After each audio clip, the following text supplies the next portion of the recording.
Excel online central സ്കൂളിലേക്ക് വീണ്ടും എല്ലാവരെയും സ്വാഗതം ചെയ്യുന്നു. നല്ലൊരു ദിവസം കൂടി നമുക്ക് ദൈവം ദാനം ചെയ്തു. ഇന്നത്തെ ദിവസം ദൈവം ദാനം ചെയ്തതിന് ദൈവത്തോട് നന്ദി പറഞ്ഞ് നമ്മുടെ ഓൺലൈൻ സെൻട്രൽ സ്കൂൾ പ്രാർത്ഥനയോടെ ആരംഭിക്കാം. എല്ലാവരും കണ്ണുകൾ അടച്ചാട്ട് നമുക്ക് പ്രാർത്ഥിക്കാം. ഞങ്ങളെ സ്നേഹിക്കുന്ന ഞങ്ങളുടെ നല്ല സ്വർഗീയ പിതാവേ, ഈ നല്ല സമയത്തിനായി ഞങ്ങൾ നന്ദി പറയുന്നു കർത്താവേ. പ്രത്യേകാൽ കർത്താവെ, ഞങ്ങൾ എക്സൽ ഓൺലൈൻ സെൻട്രൽ സ്കൂളായിട്ട് ഒരുമിച്ച് തിരുവചനം പഠിപ്പാൻ കൂടുതലായി മനസ്സിലാക്കുവാൻ അവിടുന്ന് കടന്നു വന്നിരിക്കുന്നു. എല്ലാവരെയും അനുഗ്രഹിക്കണം. പ്രത്യേകിച്ച് ഈ ക്ലാസ്സിലൂടെ ഞങ്ങളെ ശ്രദ്ധിക്കുന്ന എല്ലാ കുഞ്ഞുങ്ങളെയും അവിടുന്ന് അനുഗ്രഹിക്കണമെന്ന് പ്രാർത്ഥിക്കുന്നു. ഈ പഠനം അവരുടെ ജീവിതത്തിൽ ഒരു അനുഗ്രഹമായി തീരട്ടെ. തിരുനാമം മഹത്വമെടുക്കണം. യേശു കർത്താവിൻ്റെ നാമത്തിൽ തന്നെ, ആമേൻ. ഒരിക്കൽ കൂടി എല്ലാവരെയും സ്വാഗതം ചെയ്യുന്നു. എല്ലാവരും സന്തോഷമായിരിക്കുന്നു എന്ന് ഞാൻ ചിന്തിക്കുന്നു. കഴിഞ്ഞ ദിവസങ്ങളിൽ നമ്മൾ പഠിച്ചു വന്നത് എന്തൊക്കെയാണെന്ന് ഒന്ന് റീകളക്ട് ചെയ്യാമോ? കഴിഞ്ഞ ആഴ്ചകളിലെ നമ്മുടെ പഠനങ്ങൾ ഏറ്റവും അനുഗ്രഹമായി തീർന്നു എന്ന് ഞങ്ങൾ ചിന്തിക്കുന്നു. പ്രത്യേകിച്ച് നമ്മൾ കഴിഞ്ഞ ദിവസങ്ങളിൽ നമ്മുടെ ഉൽപ്പത്തി പുസ്തകം മുതൽ നമ്മളിങ്ങോട്ട് ഓരോ പുസ്തകങ്ങൾ പഠിച്ചു വരികയായിരുന്നു. ഇന്ന് നമ്മൾ പഠിക്കാൻ പോകുന്നത് ആവർത്തന പുസ്തകത്തെ പറ്റിയാണ്, അഥവാ ഡ്യൂട്ടോണമി എന്ന പുസ്തകത്തെ പറ്റിയാണ് പഠിക്കാനായിട്ട് പോകുന്നത്. നമ്മൾ കഴിഞ്ഞ ആഴ്ചകളിൽ ഓരോ ആഴ്ചയിലും നമ്മൾ പഠിച്ച കാര്യങ്ങൾ, വിവരണങ്ങൾ അത് നിങ്ങൾക്ക് പ്രയോജനപ്പെട്ടു എന്ന് ഞാൻ കരുതുന്നു. നിങ്ങൾ ബൈബിൾ കൃത്യമായി ഉൽപ്പത്തി 1 മുതൽ നിങ്ങൾ കൃത്യമായി അധ്യായങ്ങൾ അത് വായിക്കണമെന്ന് ഞാൻ പറഞ്ഞിരുന്നു. നിങ്ങളത് വായിക്കുന്നുണ്ട് എന്ന് ഞാൻ ചിന്തിക്കുന്നു. നിങ്ങൾക്കത് വായിക്കുന്നുണ്ടെങ്കിൽ നിങ്ങൾ കമൻറ്റ് ബോക്സിൽ നിങ്ങൾക്ക് അത് യെസ് എന്ന് പറഞ്ഞ് നിങ്ങൾക്ക് കമൻറ്റ് ചെയ്യാനുള്ള സാവകാശമുണ്ട്. അത് നിങ്ങൾ ചെയ്യാനായിട്ട് ഞാൻ ഓർപ്പിക്കുന്നു. ഇന്ന് നമ്മൾ പഠിക്കാനായിട്ട് പോകുന്നത് ആവർത്തന പുസ്തകത്തെ പറ്റിയാണ്. ആവർത്തന പുസ്തകം എന്ന് പറയുമ്പോൾ തന്നെ ആ പദത്തിൽ തന്നെ, ആ ഒരു ടൈറ്റിലിൽ തന്നെ നമുക്ക് മനസ്സിലാക്കുവാൻ കഴിയുന്ന ഒരു പ്രധാനപ്പെട്ട കാര്യം, എന്തോ ഒന്ന് ആവർത്തിക്കുന്നതായി നമുക്ക് കാണുവാൻ കഴിയുന്നു.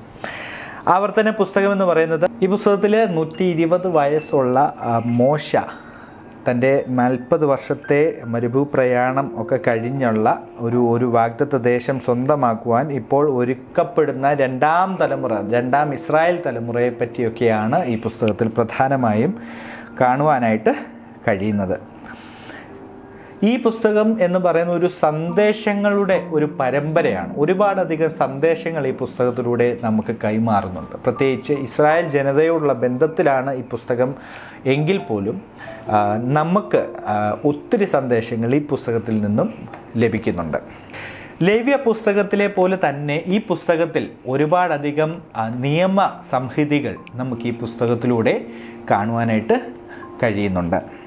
ലേവ്യ പുസ്തകത്തിൽ മോശ ഒരു പുരോഹിത സമൂഹത്തോടാണ് സംസാരിക്കുന്നതെങ്കിൽ ആവർത്തന പുസ്തകത്തിൽ മോശ സംസാരിക്കുന്നത് ഒരു സാധാരണ ജനതയോടെയാണ്. ആവർത്തന പുസ്തകത്തിൽ മോശ ഒരു പുതിയ തലമുറയോട് പറയുവാൻ ആഗ്രഹിക്കുന്നത് തങ്ങളുടെ മാതാപിതാക്കളോടും മുതിർന്നവരോടും അനുസരണമുള്ളവരായി തീരുവാനും അനുസരണമുള്ള ഒരു ജനതയെ വാർത്തെടുക്കുവാനുമാണ് ഈ പുസ്തകത്തിലൂടെ മോശ ശ്രമിക്കുന്നത്. ഈ പുസ്തകത്തിലൂടെ നമുക്ക് കാണുവാൻ കഴിയുന്നത് അനുസരണം എന്നത് വളരെ പ്രധാനപ്പെട്ട ഒരു കീ വേർഡായിട്ട് നമുക്ക് ഈ പുസ്തകത്തിൽ കാണുവാനായിട്ട് കഴിയുന്നു. മോശ ഇവിടെ രണ്ടായി വിഭജിച്ച് പറയുന്ന ഒരു കാര്യമുണ്ട്. മോശ ഇവിടെ പ്രധാനമായും പറയുന്ന 2 കാര്യങ്ങളാണ്: അനുസരിക്കുമ്പോൾ കിട്ടുന്ന അനുഗ്രഹവും അനുസരണക്കേട് കാണിക്കുമ്പോൾ ലഭിക്കുന്ന ശാപവും. ഇതാണ് ഈ പുസ്തകത്തിലൂടെ ആദ്യം മുതൽ അവസാനം വരെയും നമ്മളെ വരച്ച് കാണിക്കുന്ന ഒരു ചിത്രം. ഈ പുസ്തകത്തിൻ്റെ അടിസ്ഥാന വിവരങ്ങൾ, അല്ലെങ്കിൽ അടിസ്ഥാന ലക്ഷ്യം എന്ന് പറയുന്നത്, ദൈവം ഇസ്രായേൽ മക്കൾക്ക് വേണ്ടി ചെയ്തതിന് വീണ്ടും അവരെ ഓർമ്മിപ്പിക്കുക, അവരുടെ ജീവിതത്തെ പുനർപ്രതിഷ്ഠയ്ക്കായി പ്രോത്സാഹിപ്പിക്കുക എന്നതാണ് ഈ പുസ്തകത്തിലൂടെ നമുക്ക് നൽകിത്തരുന്ന ഒരു ലക്ഷ്യം എന്നുള്ളത്. ഈ പുസ്തകത്തിൻ്റെ എഴുത്തുകാരൻ, ഞാൻ പറഞ്ഞതുപോലെ, പഞ്ചഗ്രന്ഥങ്ങളിലെ ഏറ്റവും അവസാനത്തെ പുസ്തകമാണ് ആവർത്തന പുസ്തകം. ഇതിൻ്റെ രചയിതാവ് മറ്റാരുമല്ല, മോശ തന്നെയാണ്. ഈ പുസ്തകം എഴുതിയിരിക്കുന്നത് വാഗ്ദത്ത നാട്ടിലേക്ക്, അല്ലെങ്കിൽ വാഗ്ദത്ത ദേശം പിടിച്ചെടുക്കുവാൻ നിൽക്കുന്ന പുതിയ തലമുറയിൽപ്പെട്ട ഇസ്രായേൽ ജനതയ്ക്ക് വേണ്ടിയാണ് ഈ പുസ്തകം എഴുതിയിരിക്കുന്ന കാലഘട്ടം എന്ന് പറയുന്നത് 1406 BC-യിലാണ് ഈ പുസ്തകം എഴുതപ്പെട്ട കാലമായിട്ട് നമുക്ക് കാണുവാൻ കഴിയുന്നത്. പശ്ചാത്തലം എന്ന് പറയുന്നത് യോർദാൻ നദിയുടെ കിഴക്കേ ദേശമാണ് ഈ പുസ്തകം ഇതിൻ്റെ പശ്ചാത്തലം എന്ന് പറയുന്നത്. പ്രധാനപ്പെട്ട വാക്യങ്ങൾ, ഈ പുസ്തകത്തിലെ പ്രധാനപ്പെട്ട വാക്യങ്ങൾ ഏതൊക്കെയാണെന്ന് നമ്മളൊന്ന് നോക്കാൻ പോവുകയാണ്. നിങ്ങളിതെല്ലാം നോട്ട് ചെയ്ത് പഠിക്കുന്നുണ്ട്. അത് കൂടുതലായി ഗവേഷണം ചെയ്ത് കൂടുതലായി സെർച്ച് ചെയ്ത് പഠിക്കണമെന്നും കൂടി ഞാൻ ഇതിൻ്റെ ഇടയ്ക്ക് ഓർപ്പിക്കുന്നു. നിങ്ങളത് ആ രീതിയിൽ പഠിച്ചെങ്കിൽ മാത്രമേ കൂടുതലായി ദൈവവചനത്തെപ്പറ്റി മനസ്സിലാക്കുവാനും ആഴമേറിയ സന്ദേശം നമുക്ക് കാണുവാനും കഴിയുകയുള്ളൂ. ഈ പ്രധാന വാക്യങ്ങൾ ഏതൊക്കെയാണെന്ന് നമ്മൾ നോക്കാൻ പോവുകയാണ്. 7-ാം അധ്യായം 9-ാമത്തെ വാക്യമാണ് ഈ പുസ്തകത്തിലെ, ആവർത്തന പുസ്തകത്തിലെ ഏറ്റവും പ്രധാനപ്പെട്ട വാക്യമായി നമുക്ക് കാണുവാൻ കഴിയുന്നത്. അതിലിങ്ങനെയാണ് എഴുതിയിരിക്കുന്നത്: ആകയാൽ നിന്റെ ദൈവമായ യഹോവ തന്നെ ദൈവം, അവൻ തന്നെ സത്യദൈവം എന്ന് നീ അറിയണം. അവൻ തന്നെ സ്നേഹിച്ച് തൻ്റെ കൽപ്പനകളെ പ്രമാണിക്കുന്നവർക്ക് 1000 തലമുറ വരെ നിയമവും ദയയും പാലിക്കുന്നു. ഇതാണ് ഈ പുസ്തകത്തിൻ്റെ ഏറ്റവും പ്രധാനപ്പെട്ട കീവേഡ്സ് അല്ലെങ്കിൽ താക്കോൽ വാക്യമെന്ന് പറയപ്പെടുന്നത്. ഈ പുസ്തകത്തിൽ പ്രധാനമായും 2 വ്യക്തികളാണ് കാണുവാൻ കഴിയുന്നത്. മോശയാണ് ഒന്ന്, രണ്ടാമത് യോശുവ. ഈ 2 വ്യക്തികളാണ് ഈ പുസ്തകത്തിലെ പ്രധാനപ്പെട്ട കഥാപാത്രങ്ങൾ. ഈ പുസ്തകത്തിലെ പ്രധാന സ്ഥലങ്ങൾ ഏതൊക്കെയാണെന്നാണ് നമ്മൾ നോക്കാൻ പോകുന്നത്. മോവാബ് ദേശം, അതാണ് ഇതിൻ്റെ പ്രധാനപ്പെട്ട സ്ഥലമായി നമുക്ക് കാണുവാനായിട്ട് കഴിയുന്നത്. ഇനിയും ഈ പുസ്തകത്തിൻ്റെ ഒരു ആശയം ഞാൻ പറഞ്ഞല്ലോ, ഈ പുസ്തകത്തിൻ്റെ ഒരു ലക്ഷ്യം നമുക്ക് കാണുവാൻ കഴിയുന്നുണ്ട്. ആവർത്തന പുസ്തകത്തിൽ ദൈവം ഇസ്രായേൽ ജനതയോട് ആഹ്വാനം ചെയ്യുന്ന ഒരു പ്രധാനപ്പെട്ട കാര്യം അനുസരണമുള്ള ഒരു തലമുറയായി കടന്നു വരിക എന്നുള്ളതാണ്. അനുസരണത്തിനുള്ള അനുഗ്രഹം വളരെ വ്യക്തമായി ഈ പുസ്തകത്തിൽ കാണുവാൻ കഴിയുന്നു. അപ്പോൾ തന്നെ അനുസരണക്കേടിനുള്ള ഒരു ശാപവും അവിടെ കാണുവാനായിട്ട് കഴിയുന്നു. അപ്പോൾ നമ്മൾ മനസ്സിലാക്കേണ്ട ഒരു പ്രധാനപ്പെട്ട കാര്യം, അനുസരിക്കുന്നവർക്ക്, നമ്മൾ വായിച്ചതുപോലെ പ്രമാണിക്കുന്നവർക്ക് 1000 തലമുറ വരെ നിയമവും ദയയും പാലിക്കുന്ന ഒരു ദൈവമാണെന്നുള്ള ഒരു ഓർമ്മപ്പെടുത്തൽ ഇസ്രായേൽ ജനതയുള്ള ബന്ധത്തിൽ ദൈവം നമ്മളെ കാണിച്ചു തരുന്നു. അപ്പം നമ്മുടെ ജീവിതത്തിലും നമ്മൾ ഏതൊരു മേഖലയിലായിരുന്നാലും നമ്മൾ ഏറ്റവും അനുസരണമുള്ളവരായി തീരുക എന്നുള്ളതാണ് ഏറ്റവും പ്രധാനപ്പെട്ട കാര്യം. ഒരുപക്ഷെങ്കിൽ ഭവനത്തിലായിരിക്കാം, നമ്മുടെ മാതാപിതാക്കളോടായിരിക്കാം, നമ്മുടെ മുതിർന്ന സഹോദരങ്ങളോടായിരിക്കാം, നമ്മുടെ മുതിർന്ന അല്ലെങ്കിൽ സഭയിലുള്ള ആളുകളായിരിക്കാം, ആരോടാണെങ്കിലും നമ്മൾ ഏറ്റവും വിധേയപ്പെടുവാനും അനുസരിക്കുവാനും നമ്മൾ തയ്യാറാകണം. തീർച്ചയായിട്ടും അനുസരണത്തിന് ഒരു അനുഗ്രഹം ദൈവവചനത്തിൽ നമുക്ക് കാണുവാൻ കഴിയുന്നുണ്ട്. അനുസരണമുള്ള ഒരു തലമുറയായി നമ്മൾ വളർന്നു വരണമെന്നുള്ളതാണ് ഈ പുസ്തകത്തിലൂടെ നമ്മളെ ദൈവം വിളിച്ചു കാണിക്കുന്ന സത്യം.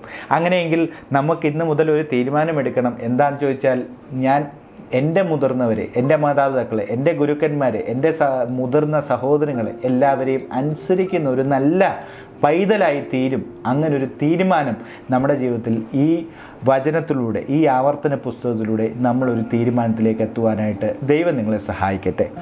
ഈ പുസ്തകത്തിലെ മർമ്മപ്രധാനപ്പെട്ട ഒരു പദമാണ് ഉടമ്പടി എന്നുള്ളത്. ഉടമ്പടി ദൈവം ഇസ്രായേൽ ജനതയോടുള്ള ഒരു ബന്ധത്തിൽ ഒരു ഉടമ്പടി ചെയ്തതായി നമുക്ക് കാണുവാൻ കഴിയുന്നത്. അപ്പം ഉടമ്പടി എന്നുള്ള ഒരു പദം വളരെ പ്രധാനപ്പെട്ട ഒരു പദമായി ഈ പുസ്തകത്തിലൂടെ നമുക്ക് കാണുവാനായിട്ട് കഴിയുന്നുണ്ട്. ഈ പുസ്തകത്തിൻ്റെ ഉള്ളടക്കം എന്തൊക്കെയാണെന്നുള്ളത് നമുക്കൊന്ന് നോക്കാം. ഈ പുസ്തകത്തിലും പ്രധാനമായും മുൻപ് സീനായി മലയിൽ വെച്ച് ദൈവം അവർക്ക് നൽകിയ ന്യായപ്രമാണങ്ങളെ അടിസ്ഥാനമാക്കിക്കൊണ്ട് നൽകുന്ന 3 പ്രഭാഷണങ്ങളാണ് ഈ പുസ്തകത്തിലൂടെ നമുക്ക് കാണുവാൻ കഴിയുന്നത്. ആവർത്തന പുസ്തകത്തിൻ്റെ പൊതുവിലുള്ള ഒരു ഉള്ളടക്കം എന്ന് പറയുന്നത് ഈ 3 പ്രഭാഷണങ്ങളാണ്. ദൈവം തൻ്റെ ജനത്തിനു വേണ്ടി ചെയ്ത കാര്യങ്ങളും, രണ്ടാമത്തേതിൽ ദൈവം അവരിൽ നിന്നും പ്രതീക്ഷിക്കുന്ന കാര്യങ്ങളും, ഒന്നാമതായി ദൈവം തൻ്റെ ജനത്തിനു വേണ്ടി ചെയ്ത കാര്യങ്ങൾ കാണുവാൻ കഴിയുന്നു. രണ്ടാമതായിട്ട് കാണുവാൻ കഴിയുന്നത് ദൈവം അവരിൽ നിന്നും പ്രതീക്ഷിക്കുന്ന കാര്യങ്ങൾ. മൂന്നാമതായിട്ട് ദൈവം അവർക്ക് ഭാവിയിൽ ചെയ്യുവാനിരിക്കുന്ന കാര്യങ്ങൾ. ഇങ്ങനെ 3 പ്രധാനപ്പെട്ട പ്രഭാഷണങ്ങളാണ് ഈ പുസ്തകത്തിലൂടെ നമുക്ക് വായിച്ച് മനസ്സിലാക്കുവാൻ കഴിയുന്നത്. ഇനി ഈ പുസ്തകത്തിൻ്റെ സ്ഥിതിവിവര കണക്കുകളാണ് നമ്മൾ നോക്കാനായിട്ട് പോകുന്നത്. ഈ പുസ്തകത്തിൽ 34 അധ്യായങ്ങളുണ്ട്, 958 വാക്യങ്ങളുണ്ട്, 33 ചോദ്യങ്ങളുണ്ട്, ചരിത്രപരമായ വാക്യങ്ങളായിട്ട് 690 വാക്യങ്ങളുണ്ട്, നിവൃത്തിയായ പ്രവചനങ്ങൾ 230 എണ്ണമുണ്ട്, നിവൃത്തിയാകാത്ത പ്രവചനങ്ങൾ 37 വാക്യങ്ങളുണ്ട്. ദൈവത്തിൽ നിന്നും പ്രത്യേക ദൂതുകൾ 33 അതുപോലെ ആജ്ഞകളായിട്ട് കുറേയധികം ആജ്ഞകൾ ഈ ഒരു പുസ്തകത്തിലൂടെ കാണുവാൻ കഴിയുന്നു. 519 ആജ്ഞകൾ കാണുവാൻ കഴിയുന്നു.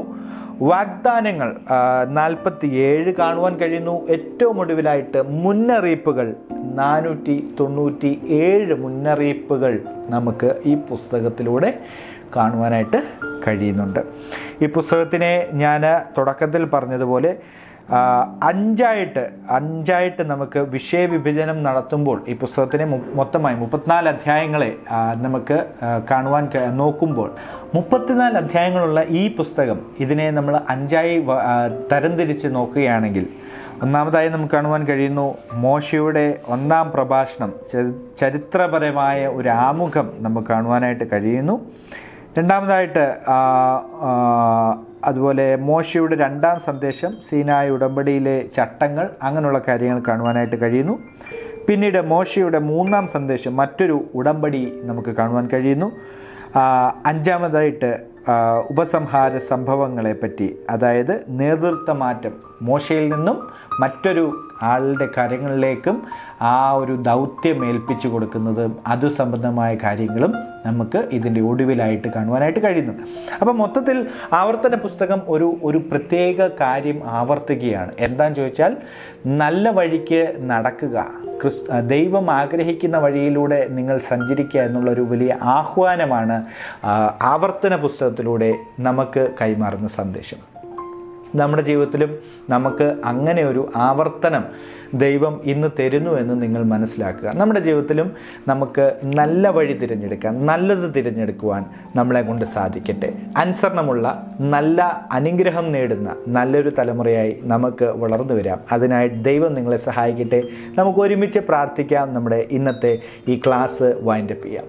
എല്ലാവരും കണ്ണുകൾ അടയ്ക്കുമ്പോൾ നമുക്ക് ഒരുമിച്ച് പ്രാർത്ഥിക്കാം. ഞങ്ങളെ സ്നേഹിക്കുന്ന ഞങ്ങളുടെ നല്ല സ്വർഗീയ പിതാവേ, ഞങ്ങൾ അങ്ങയുടെ സന്നിധിയിലേക്ക് പിന്നെയും കടന്നു വരുന്നു.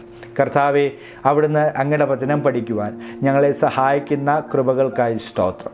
പ്രതിയാൽ ഈ ഓൺലൈൻ സൺഡേ സ്കൂൾ കാണുന്ന എല്ലാ കൂട്ടുകാരെയും അവിടുന്ന് അനുഗ്രഹിക്കണമെന്ന് പ്രാർത്ഥിക്കുന്നു. ഈ വചനം പഠിക്കുന്നത് അവരുടെ ജീവിതത്തിൽ അനുഗ്രഹമാക്കി തീർക്കണമെന്ന് പ്രാർത്ഥിക്കുന്നു. പ്രാർത്ഥന കേട്ടതിനായിട്ട് സ്തോത്രം. മുഴുവൻ മഹത്വം അങ്ങേക്ക് യേശു കർത്താവിൻ്റെ നാമത്തിൽ തന്നെ. ആമേൻ, ആമേൻ, ആമേൻ. ഗോഡ് ബ്ലെസ് യു കൂട്ടുകാരെ. അപ്പം നമുക്ക് വീണ്ടും അടുത്ത ആഴ്ച കാണാം. അതുവരെയും എല്ലാവരെയും ദൈവം ചെറിയൻ്റെ മറവിൽ മറച്ച് സൂക്ഷിക്കട്ടെ എന്ന് പറഞ്ഞുകൊണ്ട് വാക്കുകൾ ചുരുക്കുന്നു. ബൈ.